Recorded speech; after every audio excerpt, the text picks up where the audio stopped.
रहमतुल्लाहि व बरकातुह। अल्हम्दुलिल्लाहि रब्बिल आलमीन वल आक़िबतु लिल मुत्तक़ीन वस्सलातु वस्सलामु अला अशरफिल अंबियाइ वल मुरसलीन व अला आलिहि व अस्हाबिहि अजमाइन। क़ाल अल्लाहु तबारक व तआला फ़ी कलामिहिल मजीद व फ़ुरक़ानिहिल हमीद कुल या अय्युहन्नास इन्नी रसूलुल्लाहि इलैकुम जमीआ। शुक्रिया आदाय करছি রবের দরবারে। মনিব আমাদেরকে সালাতুল জুমা আদায়ের জন্য মসজিদে আসার তৌফিক দিলেন। নত শিরে মনিবের দরবারে সুজুদ জ্ঞাপন করছি, শুকরিয়া আদায় করছি, পড়ছি আলহামদুলিল্লাহ। আমরা গত জুমায় আলোচনা করেছিলাম সৈয়দুল মুরসালিন আশরাফুল আম্বিয়া রহমাতুল লিল আলামিন সরওয়ারে দু আলম, আসমানের নিচে জমিনের উপরে সর্বশ্রেষ্ঠ মহামানব, দক্ষ, প্রাজ্ঞ, বিজ্ঞ, রাজনীতিবিদ, দার্শনিক, পৃথিবীতে যত গুণে গুণান্বিত হতে পারে সর্বগুণে গুণান্বিত করে আল্লাহ সুবহানাহু ওয়া তাআলা প্রেরণ করেছেন তার নবী মুহাম্মদ রাসূলুল্লাহ সাল্লাল্লাহু আলাইহি ওয়াসাল্লামকে। তার বর্ণাঢ্য জীবন নিয়ে আমরা আলোচনা করছিলাম। আমরা গত জুমায় আলোচনা করেছিলাম রাসূল সাল্লাল্লাহু আলাইহি ওয়াসাল্লাম দেখতে কেমন ছিলেন। আজকে আমরা আলোচনা করব রাসূল সাল্লাল্লাহু আলাইহি ওয়াসাল্লাম যখন এই ধরায় আগমন করেন। রাসূল সাল্লাল্লাহু আলাইহি ওয়াসাল্লাম নবুয়তের আগ থেকেই আল্লাহ তাকে বরকতময় করেছিলেন। সুবহানাল্লাহ বলুন। কোরআন এবং হাদিসের আলোকে রাসূল সাল্লাল্লাহু আলাইহি ওয়াসাল্লামের মর্যাদা, সেই বিষয় নিয়ে আজকে আমরা কথা বলবো বিমাশিয়াতিল্লাহ বিইজনিল্লাহ বিফাদলিল্লাহ। আল্লাহ সুবহানাহু ওয়া তাআলা রাসূল সাল্লাল্লাহু আলাইহি ওয়াসাল্লাম সম্পর্কে বলছেন, ওমা আরসালনাকা ইল্লা রাহমাতাল লিল আলামিন, I have sent you as a mercy, as a রাহমা, as a blessings for entire universe. আল্লাহ বলছেন, হে নবী, আমি আপনাকে গোটা দুনিয়ার জন্য, গোটা দুনিয়ার মানব গোষ্ঠীর জন্য আমি আপনাকে রহমত বানিয়েছি, আমি আপনাকে করুণা বানিয়েছি, আমি আপনাকে দয়া বানিয়েছি। পৃথিবীর মানুষের জন্য আমি আপনাকে আশীর্বাদ হিসেবে প্রেরণ করেছি। সুবহানাল্লাহ বলুন। পৃথিবীর মানুষের জন্য মুহাম্মদ সাল্লাল্লাহু আলাইহি ওয়াসাল্লাম ছিলেন আশীর্বাদ। বলুন কি ছিলেন? আশীর্বাদ ছিলেন, দয়া ছিলেন, রহমত ছিলেন, করুণা ছিলেন, অনুকম্পা ছিলেন। আল্লাহ তাকে করেছিলেন নবুয়ত লাভের আগ থেকেই বরকতময়। রাসূল সাল্লাল্লাহু আলাইহি ওয়াসাল্লাম নবুয়ত লাভ করেননি। তিনি যখন পৃথিবীতে এসেছেন শিশু অবস্থায়, বাচ্চা অবস্থায়, তখন থেকেই আল্লাহ তাকে রহমতের নবী, দয়ার নবী, বরকতের নবী করে প্রেরণ করেছেন। আসুন ইতিহাসের পাতা থেকে রাসূল সাল্লাল্লাহু আলাইহি ওয়াসাল্লাম কেমন বরকতময় নবী ছিলেন আমরা একটু দেখার চেষ্টা করি। রাসূল সাল্লাল্লাহু আলাইহি ওয়াসাল্লামের দুধ মা ছিলেন হালিমাতু সাদিয়া রাদিয়াল্লাহু তাআলা আনহা। হালিমা বিনতুল হারিস নাম কি ছিল? রাসূল সাল্লাল্লাহু আলাইহি ওয়াসাল্লামের দুধ মাতা, তার নাম কি ছিল? হালিমা বিনতুল হারিস। তিনি তার স্বামী হারিস ইবনে আব্দুল উজ্জাকে নিয়ে তিনি মক্কায় এসেছেন। কোথায় এসেছেন বলুন?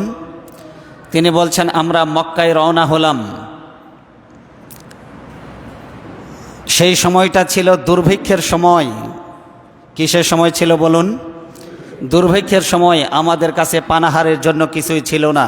হালিমাতু সাদিয়া তিনি বলছেন, আমাদের সাথে উট ছিল, কিন্তু উট থেকে এক ফোঁটা দুধও আমরা সংগ্রহ করতে পারতাম না, কারণ গোটা এলাকাতে দুর্ভিক্ষ, বৃষ্টি নাই, ঘাস নাই, যার কারণে উটেরাও খেতে পারেনি। এই জন্য আমাদের উট ছিল, কিন্তু উটগুলো থেকে আমরা এক ফোঁটা দুধও সংগ্রহ করতে পারতাম না।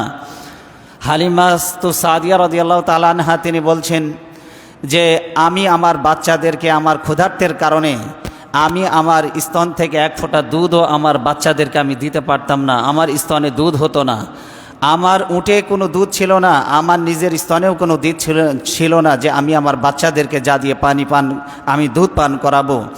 তারা সারা রাত কাঁদতো এবং আমাকে কষ্ট দিত। রাতের বেলা সারা রাত বাচ্চারা ক্ষুধার যন্ত্রণায় কাঁদতো। কে বলছেন এই কথা? হালিমাতু সাদিয়া রাদিয়াল্লাহু তাআলা আনহা।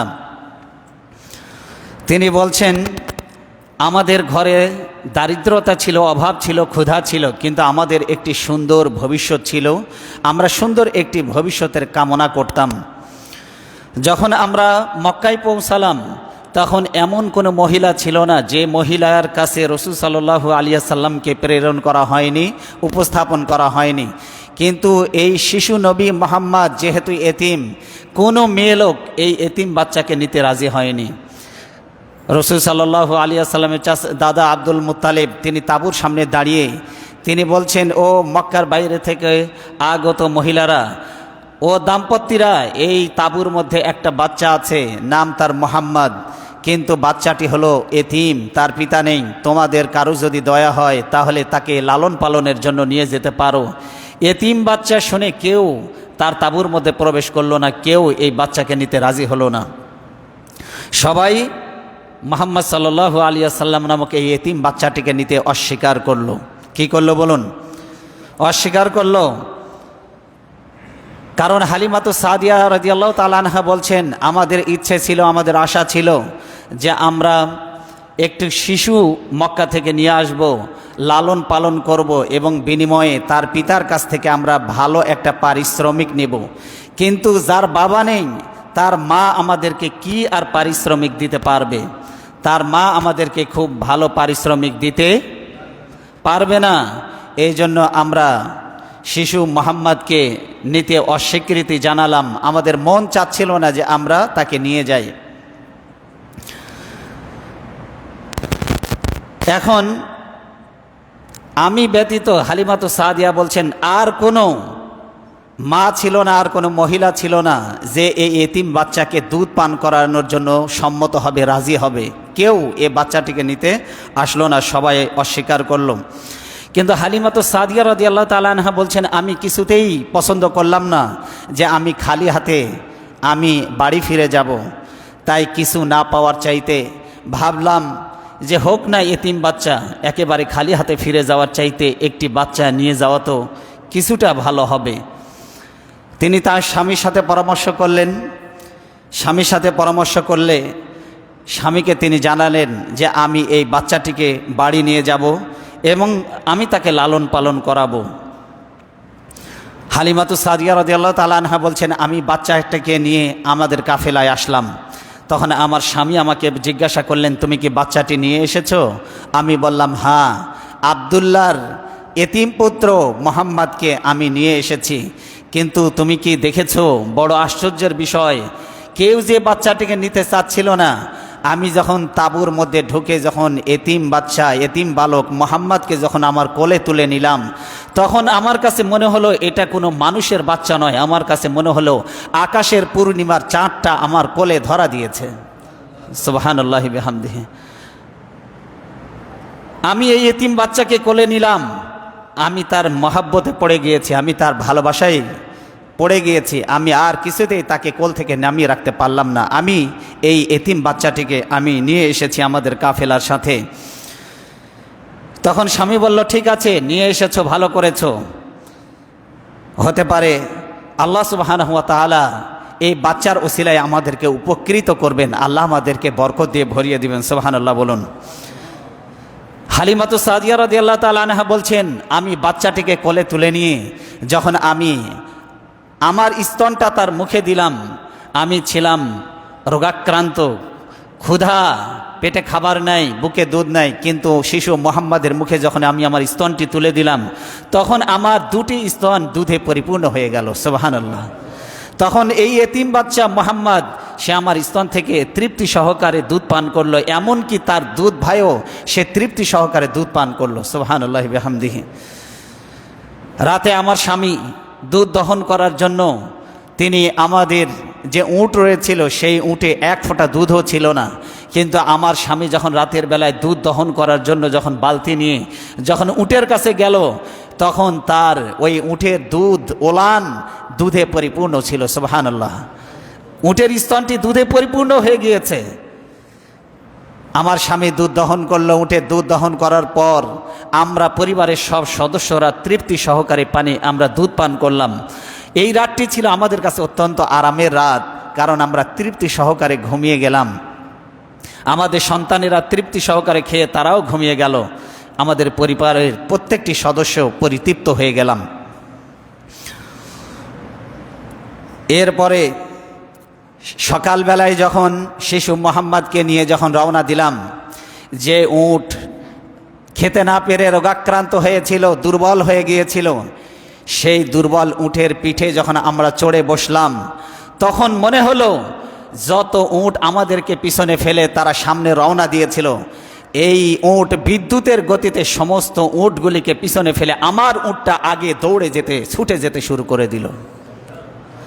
সকলের উটকে পিছনে ফেলে সামনে যখন দ্রুত বেগে যখন ছুটে যাচ্ছিল, তখন অন্যান্য মহিলারা, দাম্পত্যরা যারা বাচ্চা নেওয়ার জন্য মক্কায় আগমন করেছিল, তারা বলল, হে হালিমা বিনতুল হারেস, হে হারেসের কন্যা হালিমা, এই কি তোমার সেই উট যেই উটে চড়ে তুমি মক্কায় এসেছিলে?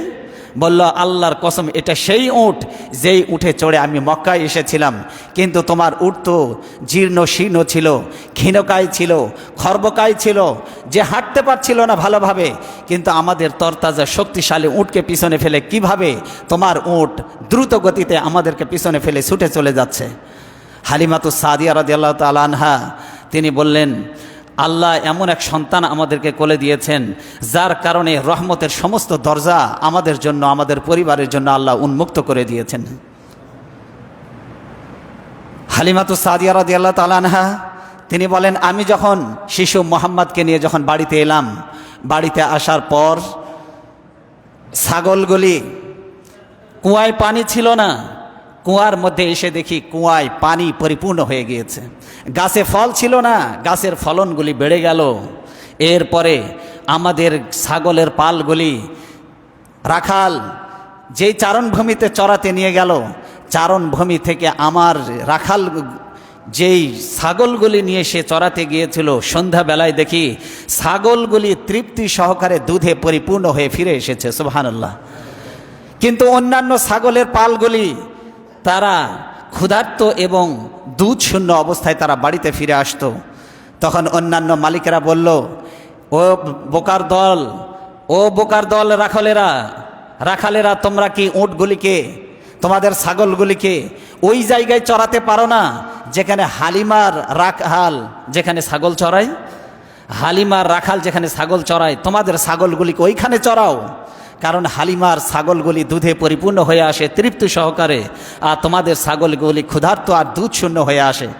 তখন অন্যান্য রাখালগুলি তাদের ছাগলগুলিকে নিয়ে ওই জায়গায় চড়াতে লাগলো যেখানে হালিমাতুস সাদিয়া রাদিয়াল্লাহু তাআলা আনহার রাখাল ছাগল চড়াতো।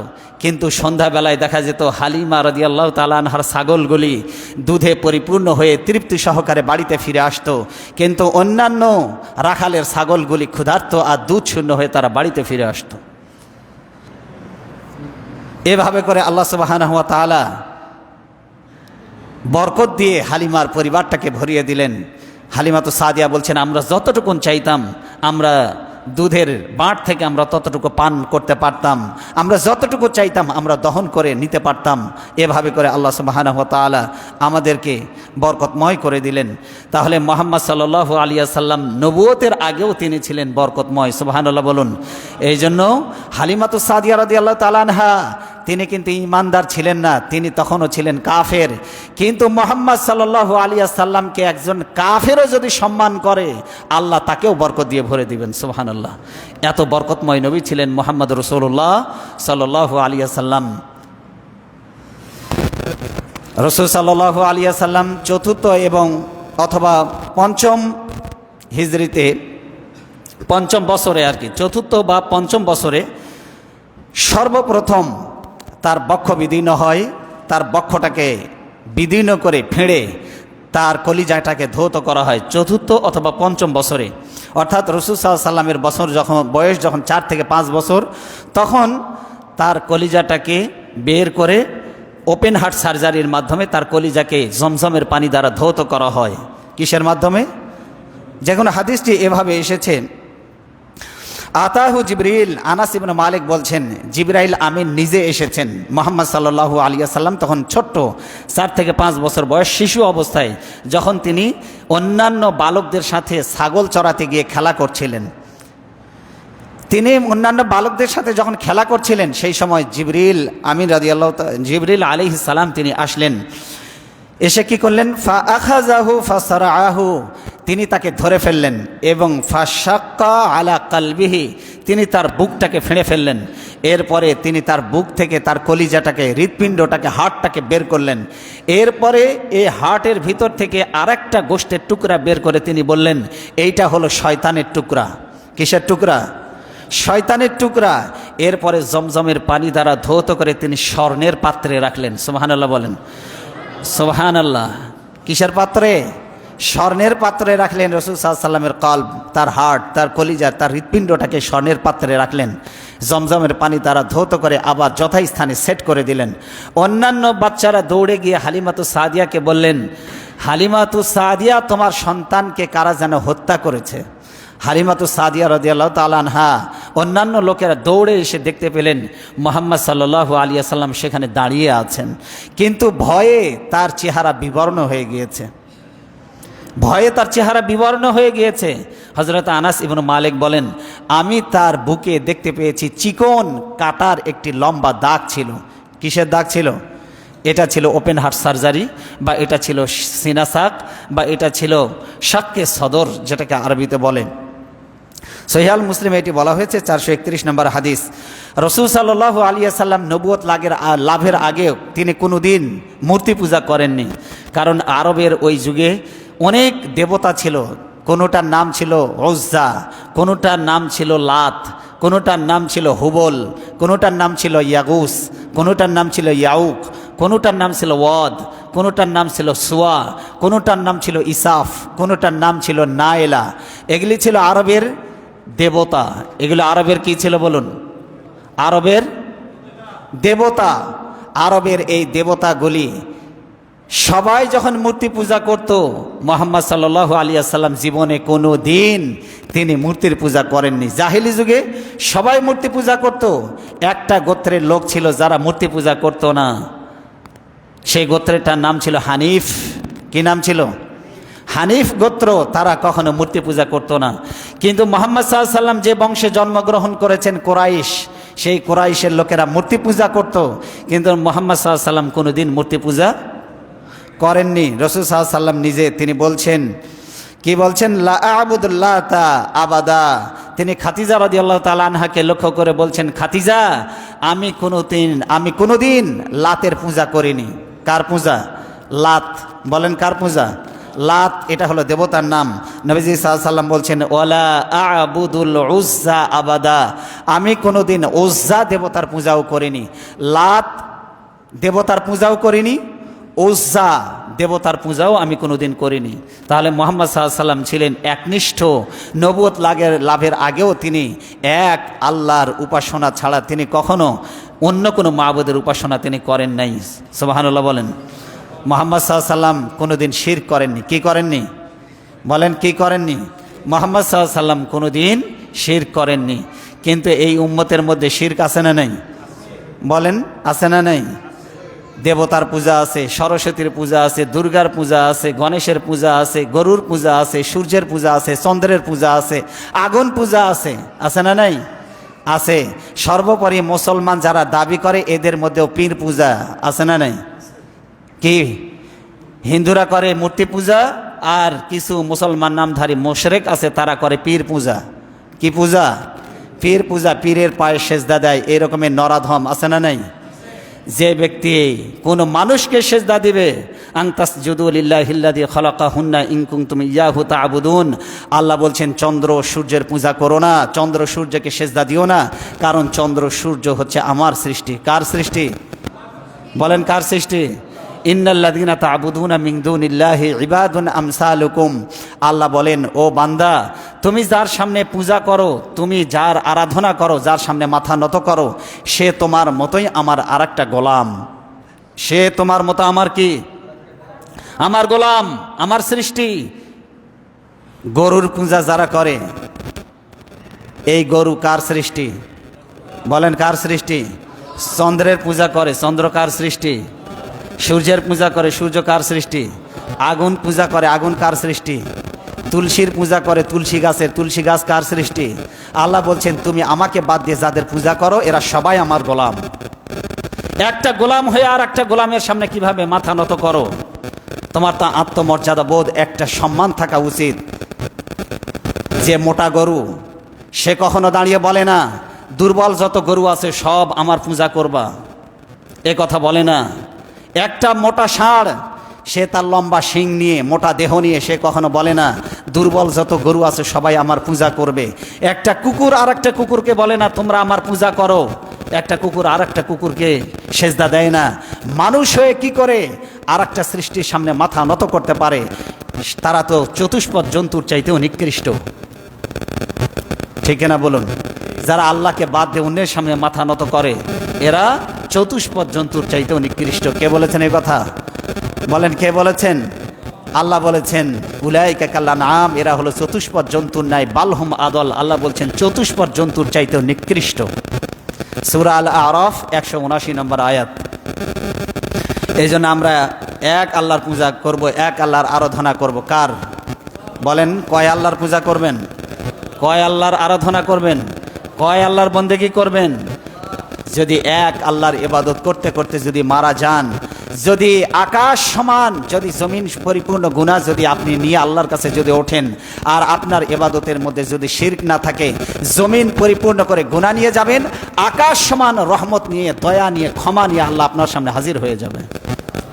কারণ যে আল্লাহর সাথে শিরক করেনি আল্লাহ কখনো জাহান্নামের আগুনে তাকে ফেলতে পারে না। আল্লাহ কখনো তাকে জাহান্নামের আগুনে ফেলতে পারে না। বলতেছিলাম মুহাম্মদ সাল্লাল্লাহু আলাইহি ওয়াসাল্লাম এমন চারিত্রিক মাধুরতা তিনি দিয়ে মানুষের মনকে জয় করতে সক্ষম হয়েছিলেন। তিনি নবুয়ত লাভের আগেই তিনি আল আমিন উপাধিতে ভূষিত হয়েছিলেন। সুবহানাল্লাহ বলুন। আল আমিন, বলেন কি উপাধি? আল আমিন শব্দের অর্থ হলো বিশ্বাসী। আসাদেক উপাধি দিয়েছিল ওই মূর্তি পূজারীদের সমাজ, তাকে বলেছিল আসাদেক, বলেছিল সত্যবাদী। জীবনে কোনোদিন একটা মিথ্যা কথা বলেন নাই। কোন নেতা আছে, কে আছে যে পৃথিবীতে জীবনে একটা মিথ্যা কথা বলে নাই? পৃথিবীতে এইরকমের কোনো পীর, কোনো মুফতি, কোনো মুহাদ্দিস, কোনো কাউকে আপনি কি দেখাতে পারবেন? কেউ কি বলতে পারবে জীবনে কোনোদিন একটা মিথ্যা কথা বলে নাই? কথা বলেন, কেউ কি বলতে পারবে? সবাই বলেন, বলতে পারবে? মুহাম্মদ সাল্লাল্লাহু আলাইহি সাল্লাম ছিলেন আল আমিন, তিনি ছিলেন বিশ্বাসী, তিনি ছিলেন আস-সাদিক। জীবনে কোনোদিন সততামি করেন নাই, তিনি কোনোদিন প্রতারণা করেন নাই, প্রবঞ্চনা করেন নাই, মানুষকে ঠকান নাই, জীবনে কোনোদিন একটা মিথ্যা কথা বলেন নাই। এইরকম আদর্শ নেতা ছিলেন মুহাম্মদ রাসূলুল্লাহ সাল্লাল্লাহু আলাইহি ওয়াসাল্লাম। জাহেলি যুগের সমাজে যখন মানুষের প্রতি মানুষের কোনো আস্থা ছিল না, বিশ্বাস ছিল না, ভরসা ছিল না, সেই সমাজেও আশার প্রতীক ছিলেন, বিশ্বস্ততার প্রতীক ছিলেন মুহাম্মদ রাসূলুল্লাহ সাল্লাল্লাহু আলাইহি ওয়াসাল্লাম। কাবা ঘর সংস্কারের সময় কাবা ঘরে কে গিলাফ স্থাপন করবে এই নিয়ে আরবের গোত্রগুলির মধ্যে দ্বন্দ্ব এবং সংঘাতের সৃষ্টি হয়েছিল। কাবা ঘর সংস্কারের সময় কে কাবা ঘরে গিলাফে কে মানে কাবার গিলাফ কে প্রতিস্থাপন করবে, এটা নিয়ে আরবের বড় বড় গোত্রের মধ্যে যখন সংঘাত দেখা দিল, তখন তারা সিদ্ধান্তে উপনীত হলো আগামীকালকে মক্কার এই গেট দিয়ে যেই লোকটি সবার আগে এই মক্কায় এই বাইতুল্লাহতে প্রবেশ করবে, মক্কার এই গেট দিয়ে যে এই খানায় কাবায় প্রবেশ করবে, আমরা তাকেই বিচারক হিসেবে মেনে নেব। সুবহানাল্লাহ বলেন। তারা সকালবেলায় আরবের গোত্র প্রধানরা অপেক্ষা করতে লাগলো। তারা দেখতে লাগলো যে আরবের এই মক্কার গেট দিয়ে কে এই মক্কা নগরীতে এই বাইতুল্লাহর এই গেট দিয়ে কে বাইতুল্লাহতে আল্লাহর ঘরে প্রবেশ করে, সেইটা দেখার অপেক্ষায় তারা দেখতে লাগলো সকালবেলায় আর কেউ নয়, মক্কার গেট দিয়ে সর্বপ্রথম যিনি প্রবেশ করলেন তিনি মুহাম্মদ রাসূলুল্লাহ সাল্লাল্লাহু আলাইহি ওয়াসাল্লাম। সবাই এক বাক্যে বলে উঠলো আমাদের মাঝে আস-সাদিক এসেছে, আল আমিন এসেছে, আমাদের মাঝে সত্যবাদী এসেছে, আমাদের মাঝে বিশ্বস্ত এসেছে। এখন আর আমাদের মাঝে বিচার ফায়সালা নিয়ে আর কোনো সমস্যা হবে না। এবারে আমরা ন্যায় এবং ইনসাফ ভিত্তিক বিচার পাবো এবং একটা সমাধান আমরা পাবো। রাসূলুল্লাহ সাল্লাল্লাহু আলাইহি ওয়াসাল্লাম তার ইন্টেলেকচুয়াল পাওয়ার, তার বুদ্ধিমত্তাকে কাজে লাগিয়ে তিনি কি করলেন? বললেন কাবার গিলাফ, তিনি কাবার এই পাথর কে স্থাপন করবে এটা নিয়ে তোমাদের মতবিরোধ দেখা দিয়েছে, একটা কাপড় নিয়ে আসো। একটা কাপড় নিয়ে এসে এরপরে তিনি কি করলেন? হাজরে আসওয়াদ পাথরটাকে কাপড়ের মাঝখানে রাখলেন। কারণ হাজরে আসওয়াদ পাথর যারা লাগাবে তারা মনে করতো যে এটা হলো সম্মান মর্যাদার প্রতীক। আমরা যদি হাজরা আসওয়াদ পাথরকে যদি দেওয়ালে প্রতিস্থাপন করি তাহলে আমাদের গোত্রের সম্মান হবে।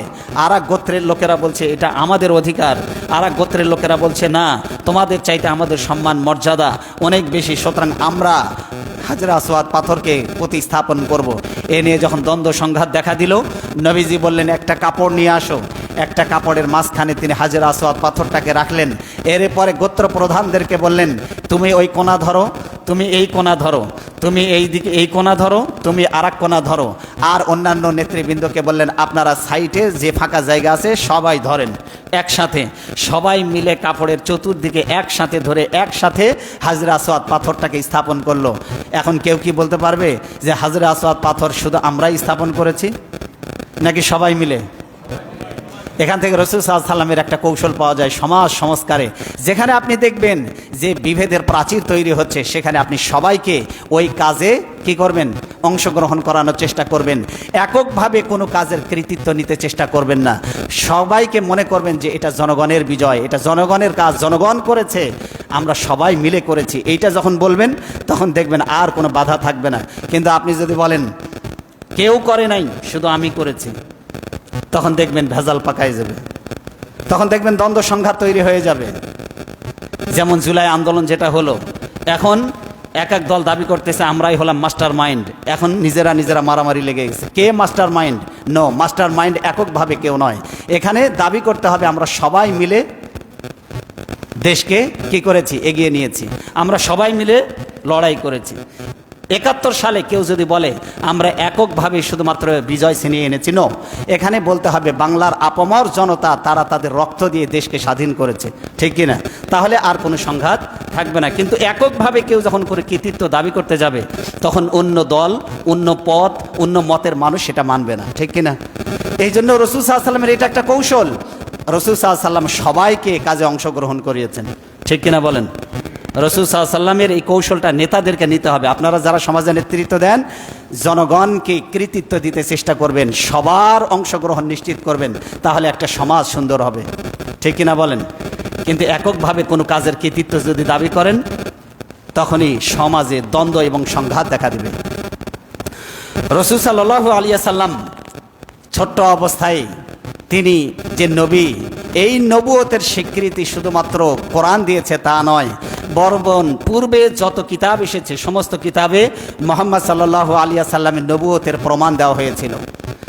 সমস্ত কিতাবে নবুয়তের প্রমাণ হিসাবে মুহাম্মদ সাল্লাল্লাহু আলাইহি ওয়াসাল্লাম দেখতে কেমন, তার পরিবারের, তার বাবার নাম কি হবে, তার মায়ের নাম কি হবে, তার বংশ কেমন হবে, তার গঠন, দৈহিক গঠন কেমন হবে, সব কিছুর বিস্তারিত বিবরণ অন্যান্য কিতাবে, তাওরাতে দেওয়া হয়েছিল, ইনজিলে দেওয়া হয়েছিল, অন্যান্য সকল আসমানি কিতাবে মুহাম্মদ সাল্লাল্লাহু আলাইহি ওয়াসাল্লামের বিস্তারিত বিবরণ এসেছে।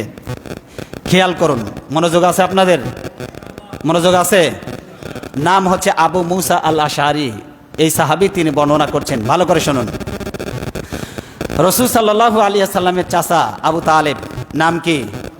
আবু তালেবের ঘরে তিনি যখন লালিত পালিত হন, চাচার সঙ্গে অন্যান্য কোরাইশ মুরব্বী বয়োজ্যেষ্ঠ যারা, তাদের সাথে মুহাম্মদ সাল্লাল্লাহু আলাইহি ওয়াসাল্লাম সিরিয়ার উদ্দেশ্যে বাণিজ্যিক কাফেলার সাথে তিনিও রওনা করলেন।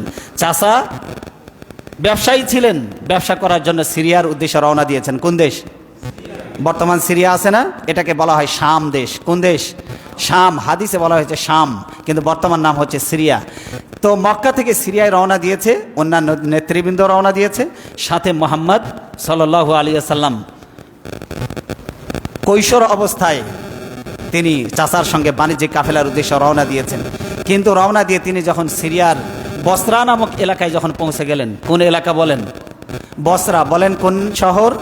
বসরা শহর পর্যন্ত তিনি যখন পৌঁছে গেলেন, তখন সেখানে গিয়ে চাচা আবু তালেব তিনি কাফেলাকে বললেন, তোমরা এখানে যাত্রা বিরতি করো, এখানে যাত্রা বিরতি করো। যাত্রা বিরতি দেওয়া হলো। কাফেলার সদস্যরা যখন তাদের উটগুলি থেকে যখন তাদের মাল সামানাগুলি যখন নামাচ্ছিল, সেই সময় একজন ব্যক্তি ওখানে এলো, তার নাম, তিনি ছিলেন পাদ্রী। তিনি কি ছিলেন? পাদ্রী। তার নাম ছিল বুহাইরা। বলেন কি নাম ছিল? বুহাইরা। পাদ্রী মানে আমাদের ধর্মীয় গুরুদেরকে বলা হয় আলেম। কি বলা হয়? আলেম। আর তাওরাতের পণ্ডিত যারা তাওরাত ইনজিলের পণ্ডিত, হজরত ঈসা আলাইহিস সালামের উপরে, হজরত মুসা আলাইহিস সালামের উপরে যে কিতাব নাজিল হয়েছে, ওই কিতাবের পণ্ডিত যারা, আলেম যারা, তাদেরকে বলা হয় পাদ্রী। কি বলা হয়? পাদ্রী। ওইখানে বুহাইরা নামক একজন পাদ্রী এসে, সে মনে হচ্ছে কি যেন একটা কাফেলার মধ্যে খুঁজতেছে, মনে হয় কি যেন একটা খুঁজতেছে। তারপরে তিনি মুহাম্মদ সাল্লাল্লাহু আলাইহি ওয়াসাল্লামের হাতকে ধরে ফেললেন এবং ধরে ফেলে তিনি বললেন, তার দিকে তাকাতে লাগলেন আর বললেন, তুমি সাধারণ কোনো বালক নও, তুমি হচ্ছ রহমাতুল লিল আলামিন, তুমি হচ্ছ আল্লাহর রসুল। সুবহানাল্লাহ বলেন। অথচ বয়স মাত্র 13-14 বছর বয়স, বলছে তুমি আল্লাহর রসুল, তুমি রহমাতুল লিল আলামিন, তুমি সাধারণ কোনো বালক নও, তুমি অসাধারণ বালক। অন্যান্য কাফেলার সদস্যরা তারা তখন বলল, আপনি কি করে বুঝলেন যে এই বালকটি আল্লাহর রসুল, তিনি রহমাতুল লিল আলামিন? তখন সে বলল যে আমি দেখেছি, আমি ওখান থেকে লক্ষ্য করছিলাম, আমি এর আগে কখনো এই দিক দিয়ে বহু কাফেলা গিয়েছে, কিন্তু আমি কোনো কাফেলার সাথে যোগাযোগ করিনি, আমি কোনো কাফেলার কাছে যাইনি, কিন্তু আমি এই কাফেলাকে দেখেছি। এই কাফেলা যখন রওনা হয়ে যখন যাচ্ছিল, তখন আমি দেখতে পেয়েছি এখানে একজন বালক আছে, যে বালকের মাথার উপরে আকাশের মেঘ ছায়া দিতে দিতে সে আসতেছিল। সুবহানাল্লাহ। আকাশের মেঘ তার মাথার উপরে ছায়া দিয়ে আসতেছিল, আমি দেখেছি। আর আমি লক্ষ্য করলাম যে আকাশের মেঘমালা শুধু নয়, পাথরগুলি এবং গাছগুলি ওই বালকের সম্মানে তারা সেজদায় পতিত হচ্ছিল। আমি গাছগুলিকে দেখতে পেয়েছি, তারা সেজদায় পড়ে যাচ্ছিল ওই বালককে দেখে। আর আমি তাওরাতে পড়েছি, মুহাম্মদ শেষ জামানার নবী ছাড়া পাথর এবং গাছ কোনোদিন তার সামনে সেজদা দেবে না। আমি এও পড়েছি, আকাশের মেঘমালা ছাড়া, ওই বালকটি ছাড়া আকাশের মেঘমালা কাউকে ছায়া দিয়ে নিয়ে যাবে না। আমি দেখেছি তোমাদের কাফেলার সাথে সাথে মেঘমালা ছায়া দিয়ে তোমাদেরকে নিয়ে আসতেছিল, আর আকাশ এই গাছপালাগুলি চতুর্দিক থেকে ওই বালকের সম্মানে সেজদায় পড়ে যাচ্ছিল। এই সেই বালক। তিনি বলে দিলেন, কিভাবে চিনলেন? বললেন, এই বালকের দেহের মধ্যে একটা চিহ্ন আছে, নবুয়তের চিহ্ন, মোহর। আল্লাহ তাকে সিল মেরে দিয়েছেন। মুহাম্মদ সাল্লাল্লাহু আলাইহি ওয়াসাল্লামের সাথে নবুয়তের মোহর দেওয়া ছিল। কি? মুহাম্মদ সাল্লাল্লাহু আলাইহি ওয়াসাল্লামের পিছনের দিকে দুই কাঁধের হাড়ের নিচে কবুতরের ডিমের ন্যায় এক ধরনের শক্ত হাড্ডির টুকরা ছিল। সুবহানাল্লাহ বলেন। শক্ত হাড্ডির টুকরা, এটা ছিল মোহরের নবুয়ত বলা হয়। এই চিহ্ন মুহাম্মদ সাল্লাল্লাহু আলাইহি ওয়াসাল্লাম ছাড়া অন্য কারো, কোনো বালকের মধ্যে থাকবে না। তিনি তার পিঠ বের করে দেখলেন যে ওখানে শক্ত কবুতরের ডিমের ন্যায় একটা হাড্ডির টুকরা বেরিয়ে আছে। তার মানে তিনি বললেন, এই হচ্ছে সেই নবী। কিন্তু তোমরা আমাকে বলো, খাবারের ব্যবস্থা করলেন ওই পাদ্রী। তিনি খাবারের ব্যবস্থা করে সবাইকে যখন দাওয়াত দিলেন, আহ্বান জানালেন খাবারের জন্য, তখন দেখলেন মুহাম্মদ সাল্লাল্লাহু আলাইহি ওয়াসাল্লাম তিনি ছাগল চড়াচ্ছিলেন, উট চড়াচ্ছিলেন, কাফেলার ওই উটগুলিকে পানি খাওয়াচ্ছিলেন। তিনি মুহাম্মদ সাল্লাল্লাহু আলাইহি ওয়াসাল্লামকে কাছে ডাকলেন, তখনও দেখলেন যে মাথার ওপরে ওই বালকটি, মোহাম্মদ, শিশু বালক মোহাম্মদ যখন এলো, আকাশের মেঘগুলি আস্তে আস্তে তার ওপরে চলে আসলো।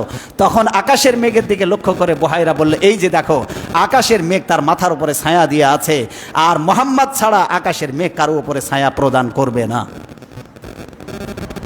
শিশু মুহাম্মদ সাল্লাল্লাহু আলাইহি ওয়াসাল্লাম তার বিস্তারিত বিবরণ তাওরাতে এইভাবে দেওয়া হয়েছিল। তাওরাতের বর্ণনায় আরও এসেছে, ভালো করে শুনুন। ওই বুহাইরা তিনি আরো বললেন যে এই যুবকের অভিভাবককে, এই কাফেলার সদস্যরা তারা বলল, এই বালকের অভিভাবক হচ্ছে চাচা আবু তালেব। তাকে দেখিয়ে দেওয়া হলো। বুহাইরা বলল, আল্লাহর কসম, তোমরা এই বালকটিকে নিয়ে পারস্যে যেও না, কারণ পারস্যের লোকেরা যদি জানতে পারে, তারা হন্যে হয়ে তাকে খুঁজছে, তারা জানতে পারলে এই বালকটিকে তারা হত্যা করবে। তুমি এই বালককে নিয়ে আর সামনে যাওয়ার চেষ্টা করো না, তুমি দ্রুত এই বালকটিকে পাঠিয়ে দাও, মক্কা নগরীতে ফেরত পাঠাও। এই কথা বলতে না বলতেই 7 জন, পারস্য থেকে 7 জন সৈন্যবাহিনী এসে হাজির, ওই কাফেলা ঘেরাও করে ফেলেছে। কয়জন? 7 জন বাহিনী এসে ঘেরাও করে ফেলেছে। বুহাইরা বলল, তোমরা কারা? বলছে, আমরা পারস্য থেকে এসেছি, আমরা জানতে পেরেছি এই শহরে একজন বালকের আবির্ভাব হয়েছে, সে অনাগত নবী, সে ভবিষ্যতে নবী হবে। সে কোথায়? আমরা জানতে পেরেছি এই পথ দিয়েই সেই বালকটি আসতেছে, এই পথ ধরেই সেই বালকটি যাচ্ছে। সেই বালকটি কই, আমাদের হাতে তুলে দাও।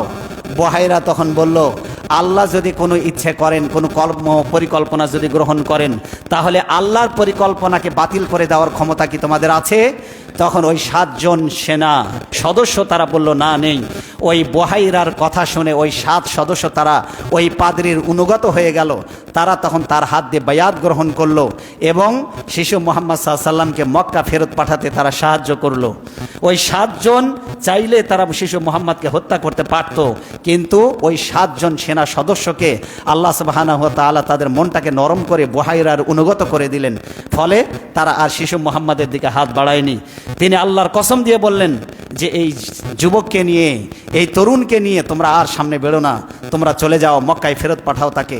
এরপরে শিশু মুহাম্মদ সাল্লাল্লাহু আলাইহি ওয়াসাল্লামকে সিরিয়ার ওই বসরা শহর থেকে আর সামনের দিকে নিয়ে যাওয়া হয়নি, তাকে পাঠিয়ে দেওয়া হলো মক্কায়। কোথায় পাঠিয়ে দেওয়া হলো বলেন? কোথায় পাঠিয়ে দেওয়া হলো? মক্কায়। শিশু মুহাম্মদ সাল্লাল্লাহু আলাইহি ওয়াসাল্লামকে আর তারা সামনে নিয়ে যায়নি। মুহাম্মদ সাল্লাল্লাহু আলাইহি ওয়াসাল্লাম ছিলেন এমন নবী, যেই নবী সমাজ সংস্কারের আগের থেকেই তিনি ছিলেন সমাজ সংস্কারের, তিনি ছিলেন একজন আদর্শ নেতা। সুবহানাল্লাহ বলেন। সমাজ সংস্কারক ছিলেন। তিনি কি কি কাজ করতেন? যারা নেতা হতে চান ভবিষ্যতে, যারা এমপি হতে চান, মন্ত্রী হতে চান, চেয়ারম্যান হতে চান, তাদেরকে রাসূল সাল্লাল্লাহু আলাইহি ওয়াসাল্লামের এই আদর্শগুলি আপনারা ভালো করে ফলো করুন। কেউ নেতা হতে চাইলে, সমাজে যদি নেতৃত্ব দিতে চান, এই কাজগুলি করবেন। রাসূল সাল্লাল্লাহু আলাইহি ওয়াসাল্লাম কী কাজ করতেন দেখেন, হাদিসটি শুনুন। যখন রাসূল সাল্লাল্লাহু আলাইহি ওয়াসাল্লামের সাথে হীরা গুহায় যখন জিবরাইলের দেখা হয়েছে, কার দেখা বলেন? কার দেখা? জিবরাইল আলাইহিস সালাম, জিবরাইল আমিনকে যখন রাসূল সাল্লাল্লাহু আলাইহি ওয়াসাল্লাম যখন দেখেছেন, তিনি এত বড় দেখেছেন তাকে। রাসূল সাল্লাল্লাহু আলাইহি ওয়াসাল্লাম সশরীরে জিবরাইল আমিনকে কয়েকবার দেখেছেন। জিবরাইল আমিন হযরত মুহাম্মদ সাল্লাল্লাহু আলাইহি ওয়াসাল্লাম হীরা গুহায়, তিনি কে যেন বলছে মুহাম্মদ, তিনি বাঁ দিকে ঘুরলেন, দেখেন কেউ নাই। আবার ডাকছে মুহাম্মদ, ডান দিকে তাকিয়ে দেখেন কেউ নাই। বলছে মুহাম্মদ, পিছনের দিকে তাকিয়ে দেখেন তাও কেউ নেই। কে ডাকে? ওপরের দিকে তাকিয়ে দেখেন আকাশটা ছেয়ে গেছে একজন ব্যক্তির দেহের কারণে। আকাশ দেখা যাচ্ছে না, এত বড় বিশাল দেহের একজন ব্যক্তি শূন্যে ভাসমান অবস্থায় চেয়ারের উপরে বসা। সেটা কে ছিল? জিবরিল। গোটা আসমানটা তার দেহের কারণে ঢেকে গিয়েছে। কত বড় দেহের অধিকারী! এই অবস্থা দেখে মুহাম্মদ সাল্লাল্লাহু আলাইহি ওয়াসাল্লামকে দেখে তিনি বেহুশ হয়ে জমিনের উপরে পড়ে গিয়েছেন। এরপরে জিবরিল আমিন মানুষের আকৃতিতে এসে তাকে জাগালেন, বুকের সাথে জড়িয়ে ধরে তিনি বললেন, পড়ো। মা আনা বিকারিন, আমি পড়তে পারি না, আমি পড়তে জানি না। আবার বুকের সঙ্গে নিয়ে চাপ দিলেন, বললেন পড়ো, ইকরা, পড়ো। বললেন আমি মা আনা বিকারিন, আমি পড়তে জানি না, আমি পড়তে পারি না। আবার বুকের সঙ্গে জড়িয়ে ধরে যখন তৃতীয়বার যখন চাপ দিলেন, বললেন ইকরা বিসমি রাব্বিকাল্লাযী খালাক, খালাকাল ইনসানা মিন আলাক। এরপরে সূরা আলাকের প্রথম 5 আয়াত নাজিল হয়। এটাই ছিল জিবরিল আমিনের সাথে সর্বপ্রথম রসুলের সাক্ষাৎ। সুবহানাল্লাহ বলেন। এই 5 আয়াত যখন নাজিল হলো, রসুল সাল্লাল্লাহু আলাইহি ওয়াসাল্লাম এত বড় বিশাল দেহের ফেরেশতাকে দেখে তিনি ভয় পেয়ে গিয়েছেন। কি হয়েছে বলেন? ভয় পেয়েছেন। খাদিজা রাদিয়াল্লাহু তাআলা আনহার কাছে এসে, বাড়িতে এসে তিনি বললেন, জাম্মিলুনি, জাম্মিলুনি, আমাকে চাদর দিয়ে ঢেকে দাও, আমাকে চাদর দিয়ে ঢেকে দাও। তিনি বললেন, আহ খাদিজা, আমি আমার জীবন সম্পর্কে আশঙ্কা বোধ করছি, আমি ভয় পেয়েছি, আমাকে চাদর দিয়ে ঢেকে দাও। খাদিজা রাদিয়াল্লাহু তাআলা আনহা তখন তিনি কি বললেন ভালো করে শুনুন। স্বামীকে তার চরিত্রের সার্টিফিকেট দিচ্ছে স্ত্রী। বলেন কে সার্টিফিকেট দিচ্ছে? স্ত্রী তার চরিত্রের সার্টিফিকেট দিয়ে তাকে সান্ত্বনা দিচ্ছে। কি সান্ত্বনা? ভালো করে খেয়াল করুন। ফাকাল আল খাদিজাতা, ফাকালা খাদিজাতু, খাদিজা রাদিয়াল্লাহু তাআলা আনহা তিনি বললেন, ফাকালাত খাদিজাতু, খাদিজা রাদিয়াল্লাহু তাআলা আনহা বললেন, কে বললেন? কাল্লা, কখনো নয়, আল্লাহি মা ইখজিকাল্লাহু আবাদা, আল্লাহ আপনাকে কখনো অপমানিত করবেন না। সুবহানাল্লাহ বলুন। কে সান্ত্বনা দিচ্ছে? স্ত্রী বলছে, খাদিজা রাদিয়াল্লাহু তাআলা আনহা, আল্লাহ আপনাকে অপমানিত করবেন না। স্ত্রী সান্ত্বনা দিচ্ছে। স্বামী যদি ভেঙে পড়ে, হতাশ হয়, যদি চরম দুর্দশায় যদি পড়ে যায়, একজন নেককার স্ত্রীর দায়িত্ব হলো স্বামীর পাশে শক্ত হয়ে দাঁড়ানো। ঠিক কিনা বলুন? খাদিজা রাদিয়াল্লাহু তাআলা আনহা, ফাকালাত খাদিজাতু, খাদিজা রাদিয়াল্লাহু তাআলা আনহা তিনি বলছেন, কাল্লা, কখনো নয়, মা ইখজিকাল্লাহু আবাদা, আল্লাহ আপনাকে অপমানিত করবেন না হে মুহাম্মদ সাল্লাল্লাহু আলাইহি ওয়াসাল্লাম। কেন অপমানিত করবেন না? ইন্নাকা লা তাসিলুর রিহমা, সুবহানাল্লাহ বলেন। আপনি আত্মীয়দের হক আদায় করেন। কি আদায় করেন? মুহাম্মদ সাল্লাল্লাহু আলাইহি ওয়াসাল্লাম নবুয়ত লাভের আগেই তিনি আত্মীয়দের হক আদায় করতেন। 2 নম্বরে কি করতেন? ওয়া তাহমিলুল কাল্লা, তিনি বলছেন আপনি সব সময় সত্য কথা বলেন, আর কি করেন? ওয়াত্তাকসিবুল মাদুম, অভাবী এবং গরিব মানুষদেরকে আপনি সাহায্য করেন। অভাবী গরিব মানুষদেরকে আপনি সাহায্য করেন। আর কি করেন? নবীজি সাল্লাল্লাহু আলাইহি ওয়াসাল্লামকে বলছেন যে ওয়াত্তাকসিবুল মাদুম, আপনি অসহায়দের সহায় হন। আপনি অসহায়দের সহায় হন। অসহায়রা যখন অসহায় হয়ে যায়, আপনি তখন প্রাচীরের মতো তাদের সামনে আপনি দাঁড়িয়ে যান সাহায্যের জন্য। তিনি কি কি গুণের কথা বলছেন ভালো করে খেয়াল করুন। শিশু মুহাম্মদ সাল্লাল্লাহু আলাইহি ওয়াসাল্লাম থেকে তিনি যখন যৌবনে পদার্পণ করেছেন, তখন তিনি এই কাজগুলি করতেন। কি কি কাজ? এক নম্বরে তিনি আত্মীয়দের সাথে সম্পর্ক রক্ষা করতেন। এক নম্বরে কি বলুন? তাহলে আপনারা আমরা কি করতে হবে? আত্মীয়দের সাথে সুসম্পর্ক রাখতে হবে। দুই নম্বরে তিনি কি করতেন? সত্য কথা বলতেন। কি করতেন বলেন? দুই নম্বরে সত্য কথা বললেন। এরপরে তিনি কি করতেন? ওয়াত্তাকসিবুল মাদুম, তিনি অভাবী গরিব মানুষদেরকে সাহায্য করতেন, অসহায়দের সহায় হতেন। তার মানে রাসূল সাল্লাল্লাহু আলাইহি ওয়াসাল্লাম একদিনে নেতা হননি। নেতা হওয়ার জন্য তিনি গরিব মানুষদের পাশে দাঁড়াতেন, অসহায়দের পাশে দাঁড়াতেন, সম্বলহীনদের পাশে দাঁড়াতেন। অসহায় যারা তাদের পাশে দাঁড়িয়ে তিনি সাহায্য করতেন। সুবহানাল্লাহ বলেন। এরপরে কি করতেন? নবীজির আরও একটা গুণ ছিল, জাহেলি যুগে তিনি এই কাজগুলি করতেন।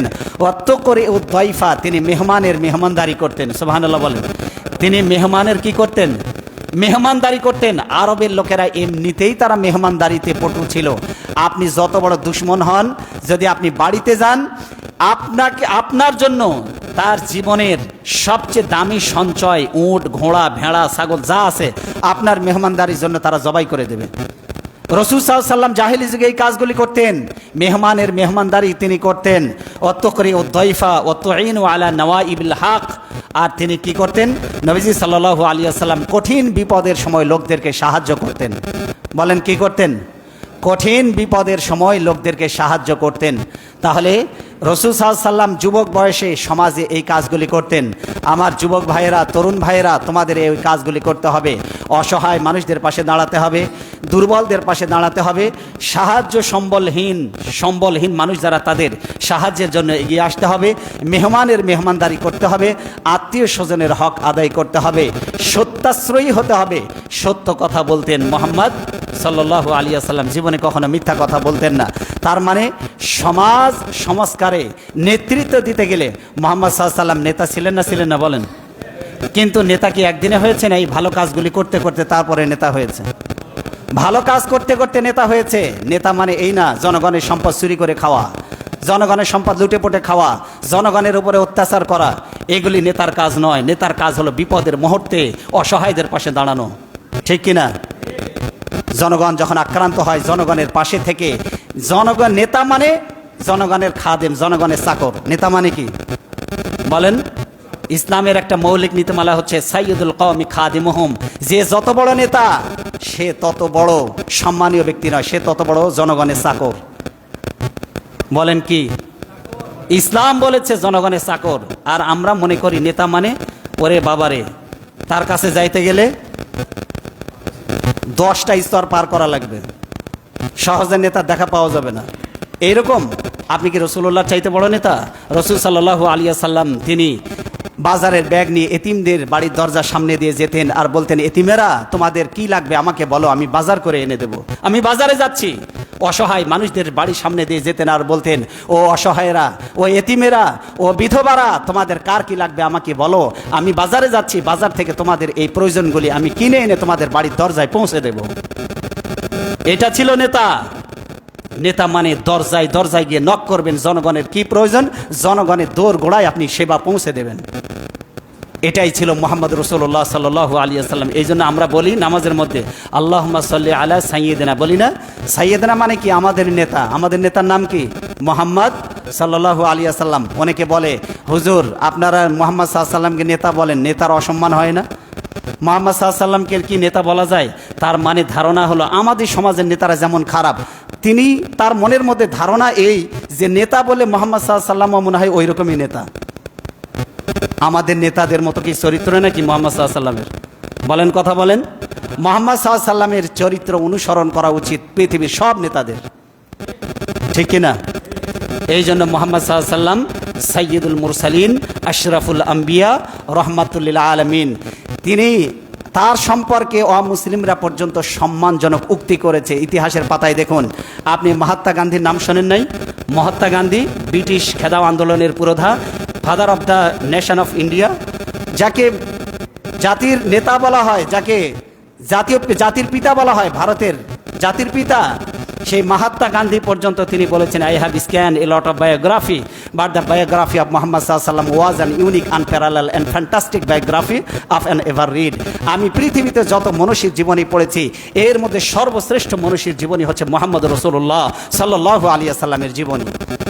আপনি জর্জ বার্নার্ড শো, যেটা বিসিএস এর সিলেবাসে ইংরেজি সাহিত্যে পড়ানো হয়, সেই জর্জ বার্নার্ড শো তিনি বলেছেন, I studied him, a wonderful man, in my opinion, for Antichrist must be called the safe of your humanity. তিনি বলেছেন, পৃথিবীর সবাই মোহাম্মদ সাল্লাল্লাহু আলাইহি সাল্লামকে তারা বলে মোহাম্মদ সাল্লাল্লাহু আলাইহি সাল্লাম নাকি দুর্নীতি করেছেন, মোহাম্মদ সাল্লাল্লাহু আলাইহি সাল্লাম নাকি সন্ত্রাসী, আর আমি তো বলি মোহাম্মদ সাল্লাল্লাহু আলাইহি সাল্লাম হচ্ছেন পৃথিবীর ত্রাণকর্তা, পৃথিবীর মহামানব, অবিসংবাদিত নেতা। কি নেতা? অবিসংবাদিত নেতা। অমুসলিমরা মোহাম্মদ সাল্লাল্লাহু আলাইহি সাল্লাম সম্পর্কে এই কথা বলেছেন। A ranking of the most influential persons in history of the world, 100 মনীষীর জীবনী নিয়ে আজ বই রচিত হয়েছে। সেই 100 মনীষীর তালিকা মোহাম্মদ সাল্লাল্লাহু আলাইহি সাল্লামের নাম সবার আগে, সুবহানাল্লাহ বলেন। ওখানে মাইকেল এইসার্টের জীবনী আছে, ওখানে ঈসা আলাইহিস সালামের জীবনী আছে, জর্জ বার্নার্ড শোর জীবনী ওখানে আছে, পৃথিবী কাঁপানো মনীষীদের জীবনী আছে। কিন্তু সবার আগে কোন নেতার নাম? সবার আগে কোন মনীষীর নাম? মোহাম্মদ সাল্লাল্লাহু আলাইহি সাল্লাম। আর এই জাতি মোহাম্মদ সাল্লাল্লাহু আলাইহি সাল্লামকে পাওয়ার পরে, এমন একজন নেতা পাওয়ার পরে, তার আদর্শ বাদ দিয়ে কার আদর্শ গ্রহণ করে? দুর্ভাগ্য, কপাল পোড়া জাতি। কেউ বলে আমাদের আদর্শ রবীন্দ্রনাথ। কিসের আদর্শ তোমার রবীন্দ্রনাথ? মুসলমানের সন্তান কেন বলবে আমার আদর্শ রবীন্দ্রনাথ? তোমার যদি এতই রবীন্দ্রনাথ হতে মন চায়, তাহলে একটা ধুতি পরো, চুলগুলো সেটে একটা টিকি রাখো, নিজেকে মালাউন বলে ঘোষণা দাও, তোমার জানাজা আর কেউ পড়বে না। মুসলমানের সন্তান পরিচয় দেয় আমি রবীন্দ্রনাথের সৈনিক। লজ্জা থাকা উচিত। এই জন্য আপনার আমার নেতা মোহাম্মদ রাসূলুল্লাহ সাল্লাল্লাহু আলাইহি ওয়াসাল্লাম, আপনার আমার আদর্শ কে? সবাই বলেন, কে আদর্শ? আজ থেকে কখনো বলবেন না আমার আদর্শ অমুক নেতা, আমি অমুকের সৈনিক। নো, আপনি আল্লাহর গোলাম, মোহাম্মদ সাল্লাল্লাহু আলাইহি ওয়াসাল্লামের সৈনিক, মোহাম্মদ সাল্লাল্লাহু আলাইহি ওয়াসাল্লামের উম্মত আপনি। আল্লাহ আমাদেরকে এমন মহান নবীর আদর্শ এবং চরিত্র ধারণ করার তৌফিক দান করুন। আমরা যেন সব সময় মোহাম্মদ সাল্লাল্লাহু আলাইহি ওয়াসাল্লামকে, তার আদর্শ আমরা যেন অনুকরণ করতে পারি। আল্লাহ আমাদেরকে তৌফিক দান করুন, বলেন আমিন। হাযা মা ইনদি ওয়াল ইলমু ইনদাল্লাহ আলাইহি তাওয়াক্কালতু ওয়া ইলাইহি উনীব।